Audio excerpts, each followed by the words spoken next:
तो टैरिफ के बदले टैरिफ लगाने की बात डोनाल्ड ट्रंप ने कही। इतना ही नहीं, अपने संबोधन में उन्होंने घुसपैठ को लेकर भी बड़ी बातें कही। घुसपैठ एक बीमारी है, इसे रोकना होगा, डोनाल्ड ट्रंप ने कहा। उन्होंने कहा कि घुसपैठ अब सबसे निचले स्तर पर है। घुसपैठ रोकने के लिए आपातकाल लगाया, डोनाल्ड ट्रंप ने कहा है।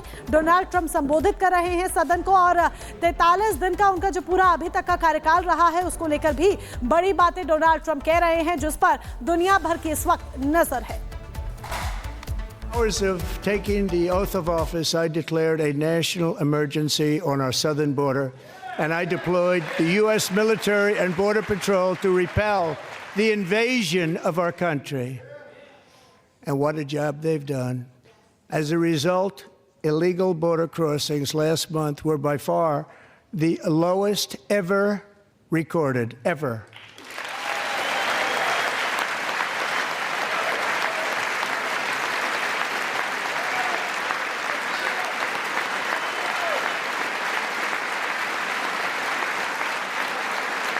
They heard my words and they chose not to come. Much easier that way.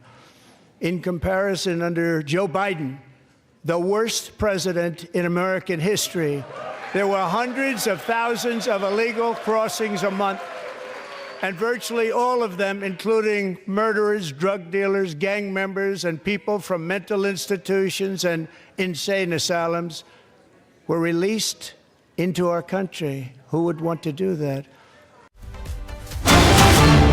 बता दें, ट्रंप ने विश्व स्वास्थ्य संगठन यानी कि WHO को भ्रष्ट कहा है।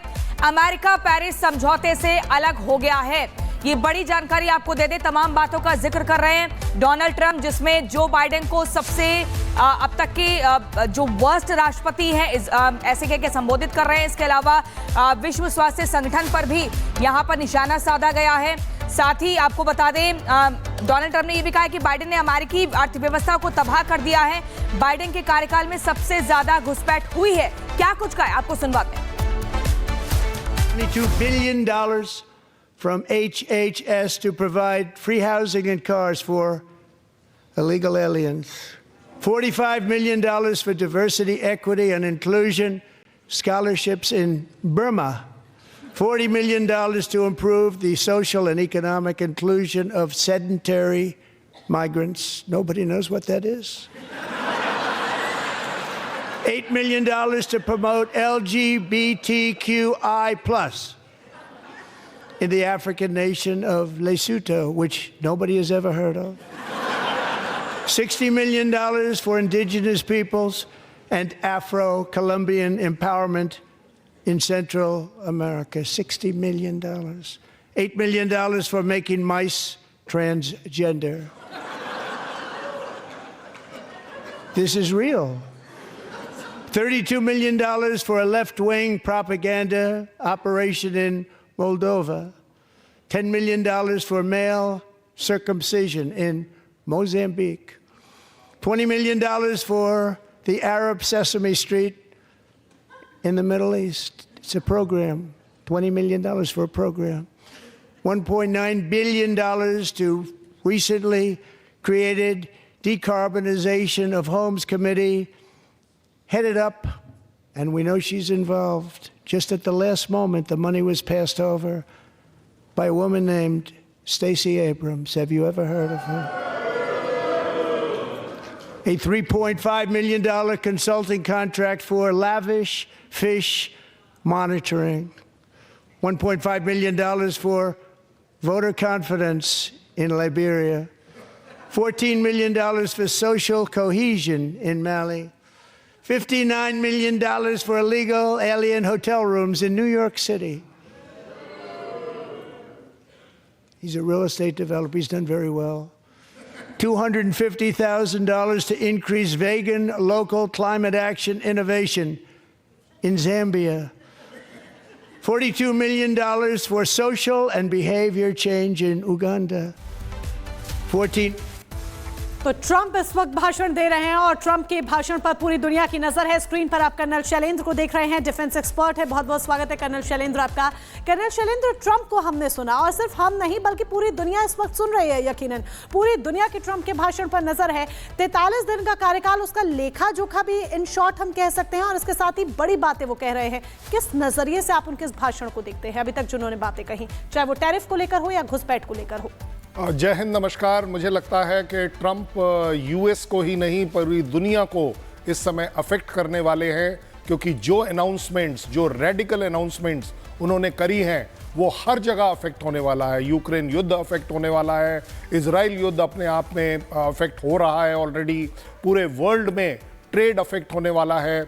मुझे लगता है कि हालांकि मैं उनका बहुत बड़ा फ़ैन नहीं हूँ, बट अपने आप में कोई भी प्रेसिडेंट अगर अपनी कंट्री को फर्स्ट रखता है तो मुझे लगता है उसमें कोई हर्ज नहीं है। और सबसे बड़ी बात यह है कि अगर वो टैरिफ को रेसिप्रोकल बोलता है तो बड़ी सीधी बात है कि दो कंट्रीज़ के बीच में अगर एक ही कंट्री सिर्फ टैरिफ लगा रही है तो मुझे लगता है उनको भी हक होना चाहिए कि वो अपनी कंट्री को सेफ गार्ड करे। ज़्यादा बड़ी बात यह है कि ये जो 43 डेज़ में जो उन्होंने एक्शंस लिए हैं, एग्जीक्यूटिव ऑर्डर 400 से ज़्यादा दिए हैं, ये दिखाता है उनका हरी, उनका विल, उनका कन्विक्शन कि वो जो करने आए हैं उन्हें मालूम है 4 साल हैं, मुझे इसमें सब कुछ अपने देश के लिए करना है।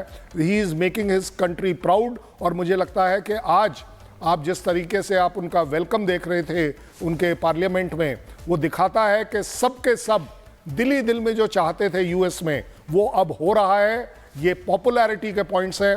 क्रिटिसिज्म ऑफ बाइडन में स्टिल बोल दूंगा कि वो पॉलिटिकल हो सकता है, बट ज़्यादा बड़ी बात यह है कि वो अपनी कंट्री के लिए शायद ठीक कर रहे हैं। अगर दुनिया में किसी भी तरह की लड़ाइयों को रोकने की कोशिश कर रहे हैं तो ये एक अच्छा स्टेप है।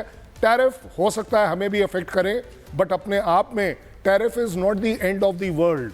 मुझे लगता है अगर वो भारत का नाम लेते हैं तो उन्हें बड़ी जिम्मेदारी से पता है कि वो ट्रेड भारत के साथ कर रहे हैं, वो भारत के साथ आगे करना चाहते हैं। एंड ऑलरेडी आप देख रहे हैं कि इस बजट में हमने इंडिकेशंस भी दिए हैं कि टैरिफ्स को लोअर किया गया है।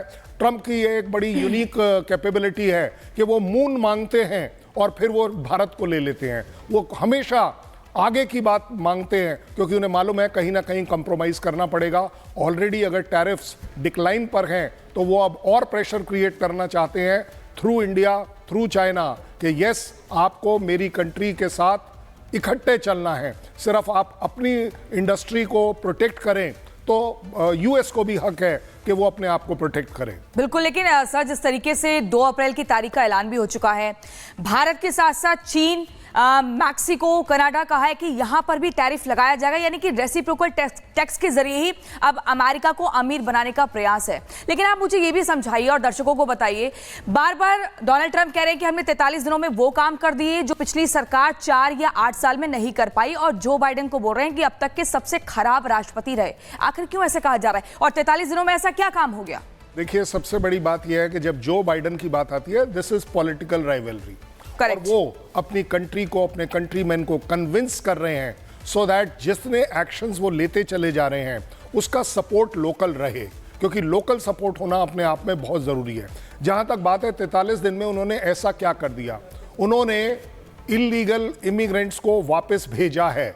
कम भेजा है, ज़्यादा भेजा है, कोई बात नहीं, बट उन्होंने एक पहला स्टेप ले लिया है, इंडिकेशन दे दिया है कि इलीगल इमिग्रेंट्स की जगह अब यूएस में नहीं है। जहां तक बात आ रही है कनाडा और मैक्सिको की, देखिए चीन भी है। मैं चीन को अभी इसलिए बोल नहीं रहा क्योंकि वहां से रिटेलिएटरी टैरिफ जो स्टार्ट हुए, that means what, that means बड़ी क्लैरिटी के साथ उन्होंने एक वार्निंग दी है कनाडा के लिए तो कि आपका जो चल रहा है वो अपने आप में ठीक नहीं है। अगर आप इंडियन प्राइम मिनिस्टर की विजिट के दौरान देखें, उन्होंने बड़े क्रिस्प शब्दों में कह दिया, बांग्लादेश आप पर छोड़ता हूं,